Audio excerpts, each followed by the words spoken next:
Shalom, Haverim, aqui é a Hadassah, que o Eterno continue abençoando sua vida e seu dia. Hoje é dia 22 de abril de 2024 no calendário gregoriano e no pôr do sol de hoje, 14 de Nissan, né? Nós vamos estar celebrando Pessa.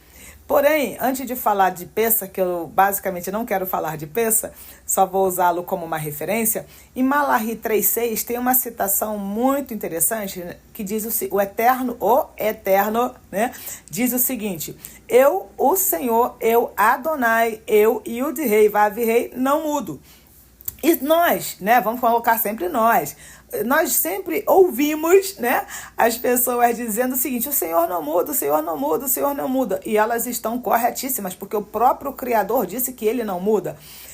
E aí o que acontece? Eu fiquei refletindo o seguinte: quando é que as pessoas, né, eu não vou nos implicar nessa, eu e você, não vou nos colocar nessa, quando é que as pessoas dizem que o Eterno não muda? Elas sempre vão dizer isto, e isto também depende da religião que elas professam. Elas sempre vão dizer isso quando elas estão querendo ser beneficiadas. Então, sempre que for para o seu bel prazer, elas vão dizer que o Senhor não muda. Por quê?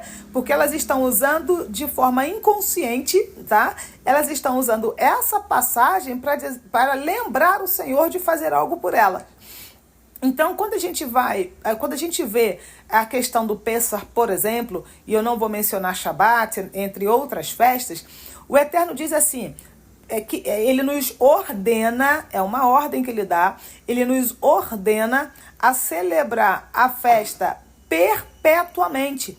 E se a gente for de uma maneira extremamente simples, a gente não precisa nem ir no Google, a gente não precisa ir no Aurélio, né, no dicionário Aurélio.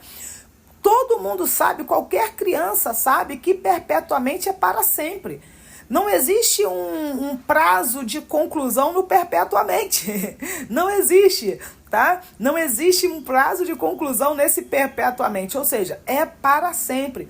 Então, se o Eterno não muda, como que algo que ele disse para ser feito perpetuamente mudou? Na minha cabeça não faz sentido. E aí, pensando em Pessa, né, porque ele deixa claro que é para ser celebrado nas nossas gerações perpetuamente, por que parou? Por que foi abolido? Foi abolido por quem? E essa pessoa que aboliu, será que ela realmente pode? Ela tem mais poder? Ela é mais importante? Ela é mais soberana do que o soberano de todas as coisas? Fica aqui uma pergunta. E aí uma provocação, uma outra provocação para você, né? E para mim, porque isso serve para mim também. Uma provocação é a seguinte: algumas pessoas não celebram as festas bíblicas, porque elas dizem que foi abolidas. Porém, elas não mostram qual é o versículo que aquela festa foi abolida. Ok, tudo bem. Agora, em contrapartida, algumas pessoas celebram festas que nem mesmo foram instituídas. E na Bíblia que eu digo, tá? Não foram instituídas na Bíblia, e mais ainda. E são festas que remetem ao paganismo.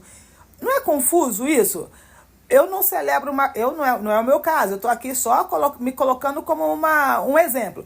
Olha, a Hadassah não celebra Pessa, a Hadassah não celebra o Shabat, a Hadassah não... Por quê? Porque diz que é perpétuo? Não, mas a Hadassah diz que foi abolido. Mas, em compensação, a Hadassah celebra outras festas que o Eterno não disse para celebrar. Fica aí a reflexão. Se você gostou deste podcast, na descrição vai ter aí o link do nosso grupo de Kiruv.